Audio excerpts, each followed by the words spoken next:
সকালের ব্রেকফাস্টটা যদি হেলদির সাথে টেস্টিও হয় তাহলে বাচ্চা থেকে বড় কেউই সকালের ব্রেকফাস্টটা স্কিপ করবে না। তাই আমি আজকে বানিয়ে ফেলেছি বাড়িতে থাকা কিছু উপকরণ দিয়ে সুজির উপমা। এটা বানানো ভীষণই সহজ আর খুব তাড়াতাড়ি হয়েও যায়। প্রথমে একটা কড়াইকে গ্যাসে বসিয়ে দিয়ে তাতে দিয়ে দিয়েছি কিছুটা পরিমাণ সরষের তেল। আপনারা চাইলে ঘিয়েরও ব্যবহার করতে পারেন। তেলটা ভালো মতো গরম করে নেওয়ার পর এতে ফোড়ন হিসেবে দিলাম 1/2 চামচ মতো জিরে। তারপর জিরেগুলো একটু ভাজা ভাজা হয়ে এলে এর মধ্যে আমি অ্যাড করব মাঝারি সাইজের একটা পেঁয়াজের কুচি। পেঁয়াজটা আমাদেরকে একটু লাল লাল করেই ভেজে নিতে হবে। পেঁয়াজটা ভালো মতো ভাজা হয়ে গেলে এর মধ্যে আমি কেটে রাখা আলুর টুকরো আর কিছুটা পরিমাণ গাজরের টুকরো অ্যাড করে দেব।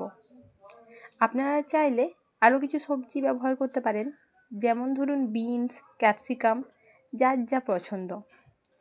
আমার কাছে এগুলোই অ্যাভেলেবেল ছিল, তাই আমি এগুলোই ব্যবহার করেছি। আর একটু কাঁচা লঙ্কা কুচিও আমি নিয়ে নিচ্ছিলাম।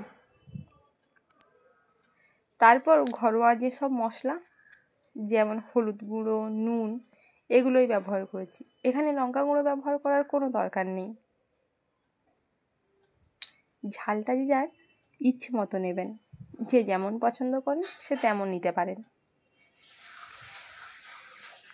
এবার সমস্ত সবজিগুলোকে আমি ভালো মতো ভেজে নেব।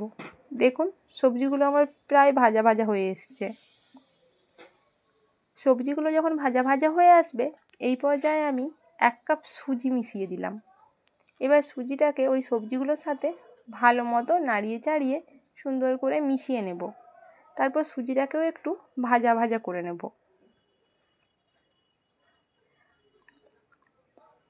আর আমি এটাকে আরও মুখরোচক বানানোর জন্য একটু কাজু আর একটু বাদাম অ্যাড করলাম।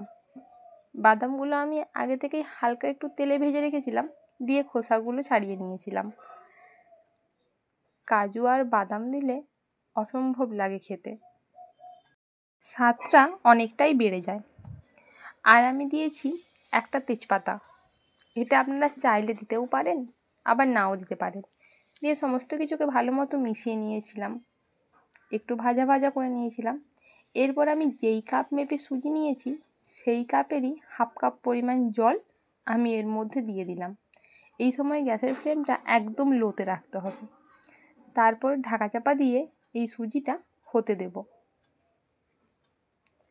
আমি এর টেস্টটা যাতে একটু মিষ্টি মিষ্টি লাগে সেই জন্য একটু চিনিরও ব্যবহার করেছি।